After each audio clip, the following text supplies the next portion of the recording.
이번에는 이제 등 조금 더 아래쪽으로 내려가 보도록 할게요. 그림으로 준비를 해봤어요. 여기 보시면 견갑골 아래쪽으로 이렇게 퍼져서 나타나는 통증이에요. 자, 흉추 디스크 때문일 수가 있다고요. 근데 아까 전에도 잠깐 말씀해 주셨지만 저는 뭐 목 디스크, 허리 디스크는 많이 들어봤는데 흉추 디스크는 많이 못 들어봤어요, 이 교수님. 네, 맞습니다.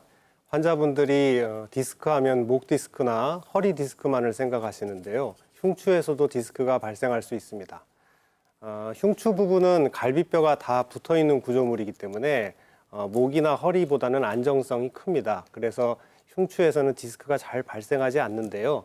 발생하게 되면 흉추 신경이 압박되면서 흉추 신경이 지배하는 피부 분절인 등, 옆구리, 가슴, 배까지 방사통이 발생할 수 있습니다. 또한 신경학적 증상이 악화되는 경우에는 그 이후에 전반적인 하지 근력이 약화될 수도 있고 심해지면 배뇨나 배변에 장애가 생길 수도 있습니다. 생소하지만 기억해둬야겠네요. 흉추 디스크였고요. 그 다음은 내과 질환으로 가볼 텐데 등 정 가운데가 이렇게 아프대요. 췌장염을 의심해 볼 수 있다고. 췌장 무서운데.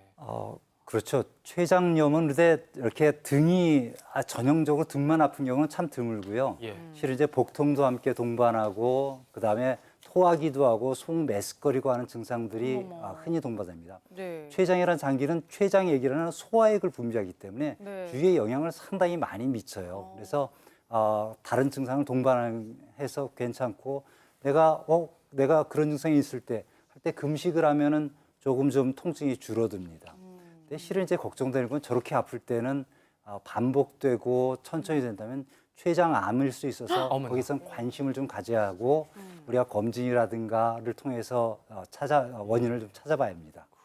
등이 아픈 원인이 진짜 근육통 말고도 다양하니까 원인을 그러니까요. 잘 살펴봐야 될 것 같아요.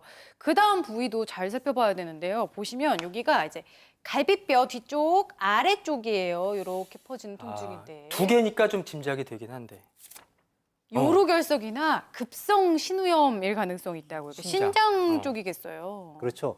가능성은 있습니다. 가능성은 있는데 이렇게 우리 몽골 환자를 보면은 다 신장 아프다고 그래요. 이유가 자기들이 동물을 뜯어보니까 다 거기에 신장이 있거든요. 그러니까 거기가 가장 전형적인 건 요로결석이 신장결석이라고 표현하는데 그 신장에 결석이 있으면 저런 통증들이 간헐적으로 느낍니다. 근데 이런 신장결석이 악화되면 신우신염이라고 해서 염증이 생기는데 그렇게 되면 열도 나고 저런 신장결석이나 신우신염의 가장 전형적인 증상들은 여기를 두들겨 보죠. 이 뒤를 그 자리를 두들겨 보면은 이게 염증이고 힘들어 있기 때문에 금방 통증을 느끼게 됩니다. 그래서 쉽게 진단할 수는 있죠. 그렇군요. 내과적인 질환도 잘 기억해 둬야 될 것 같고요.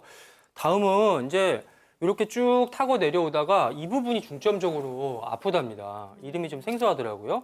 후방 관절 증후군. 뭘까요, 백 교수님? 네, 후방 관절이라는 게 그 척추를 마디를 연결하는 조그만 관절이 있습니다. 그게 척추 뒤쪽에 있다고 그래가지고 후관절 또는 후방 관절이라고 그러는데요. 다른 데와 마찬가지로 많이 쓰게 되면은 관절염이 생길 수가 있습니다. 그래서 보통 자고 일어나면은 조조강직이라고 그래가지고 굉장히 뻐근하고요. 근데 이제 좀 가동을 하시면은 조금 증상이 좋아지고 특히 이제 이 허리를 뒤로 이렇게 제치는 동작을 했을 때 그 관절이 이렇게 딱 맺히기 때문에 더 아플 수가 있습니다. 그래서 그 관절 부위가 아플 수가 있고 또 관절 부위에서 이렇게 또 뻗쳐서 아플 수도 있습니다. 이 경우에는 그 관절에다가 이렇게 주사 치료 같은 경우를 하면은 좋아지는 경우가 많이 있습니다. 그렇군요.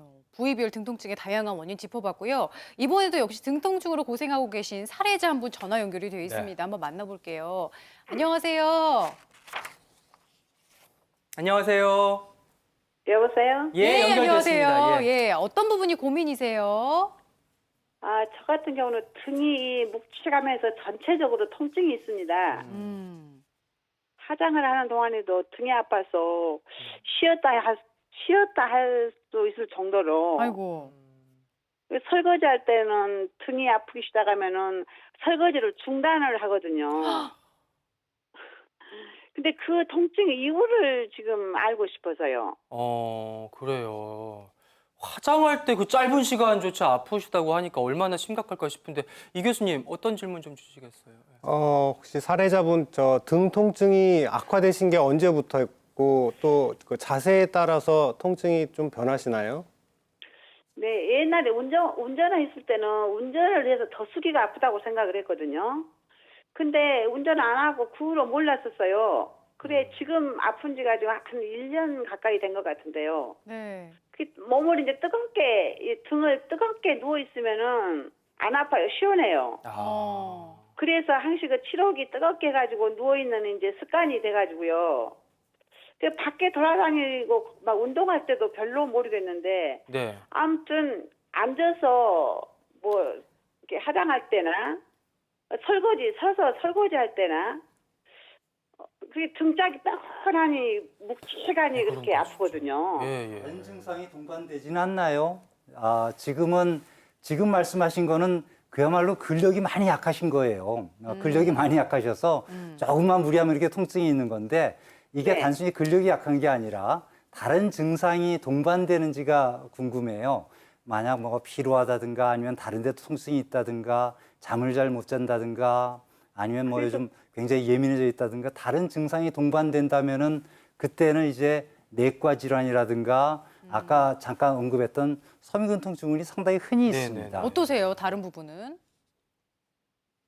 어머님 다른 부분은 네. 어디 불편하신 데는 없으셨어요? 관련해서? 그러니까 저녁에 잠도 좀 어. 불편하고요. 예, 예, 예. 아무튼 그 침대에다가 따끈한 치료기를 놓고 온찜질. 이렇게 지지는 거를 네, 좋아하시는구나. 예, 이렇게. 예, 아무튼 따끈하게 해야 시원해요. 그러니까. 안 그러면은 거기가 아파요. 평상시에도. 무릎이나 그래서 이렇게 누워 있는 걸 따끈한 데서 네. 누워 있는 게 네, 무릎이나 목같이 다른 부위에 또 아프신 데도 있으실까요? 아니요. 다른 데는 아니고 목은 이제 좀 뻐근하니까 목은 이제 이렇게 주물러서 풀고 네. 이제 그런 정도죠. 목은 그렇군요. 이렇게. 요 정도 이제 증상 짚어보고요. 이 교수님께 한번 여쭤볼게요.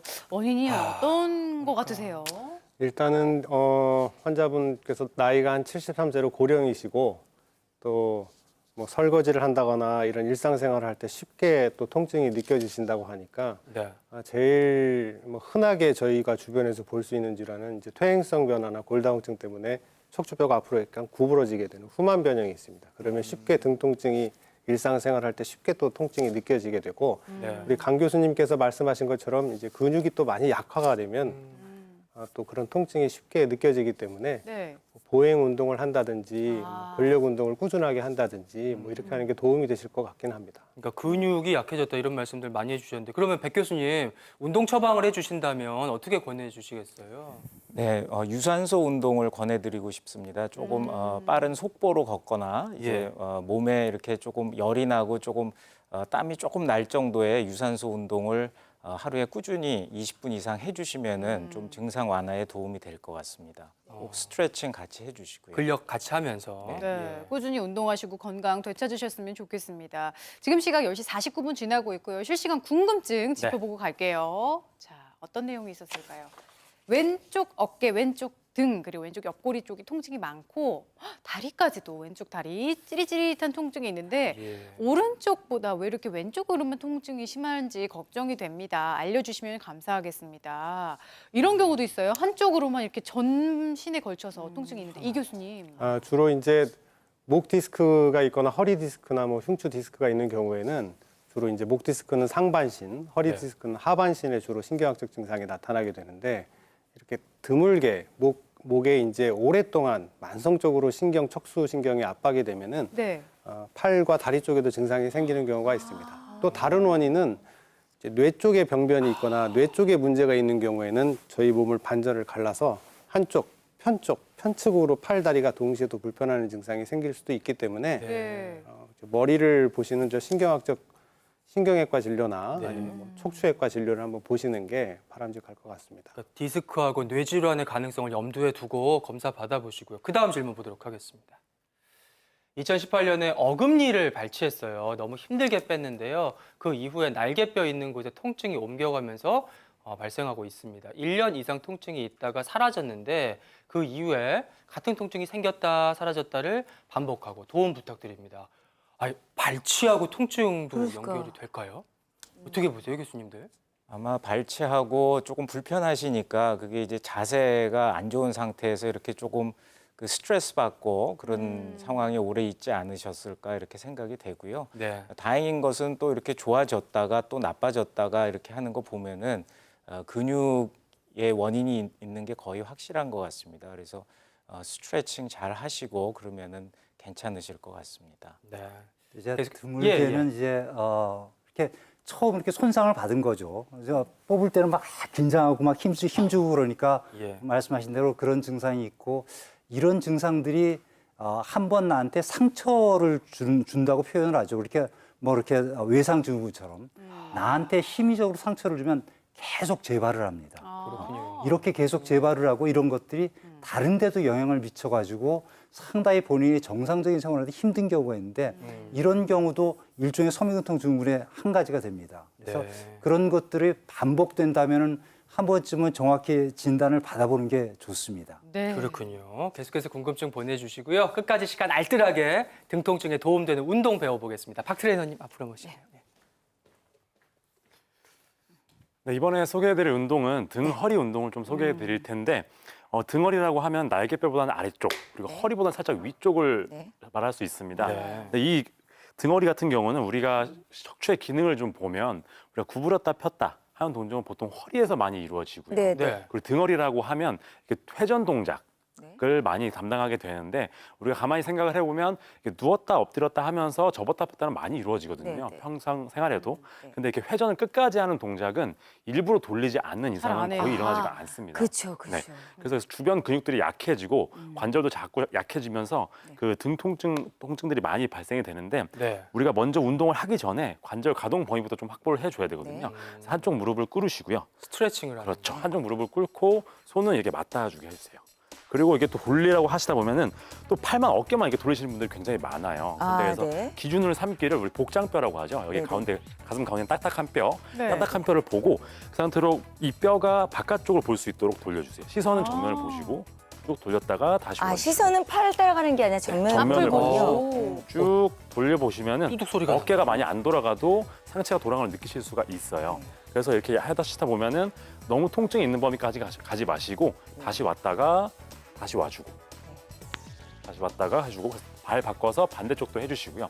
이렇게 먼저 자기 가동 범위를 확보해 주신 다음에 예. 이렇게 밴드를 이용해서 저항을 줄 수가 있습니다. 아. 그럼 저항을 주게 되면은 네. 좀더 힘이 관절 들어. 가동 범위 더해서 네.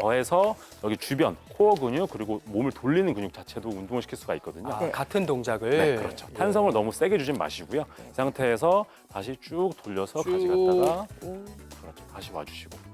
이게 잘못하시면 어깨 후면에 자꾸 자극이 들어가거든요. 예. 이렇게 어깨 후면보다는 아까 우리 말했던 복장뼈를 기준으로 네. 몸통을 돌려준다는 느낌으로 다시 왔다가 와주시고 다시 천천히. 시원하다.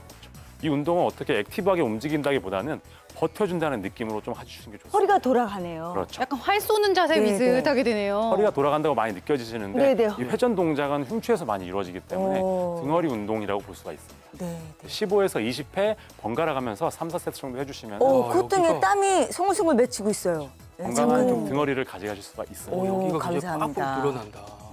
네, 고맙습니다. 아이고 네, 잘 여기까지 배웠습니다. 배웠습니다. 예.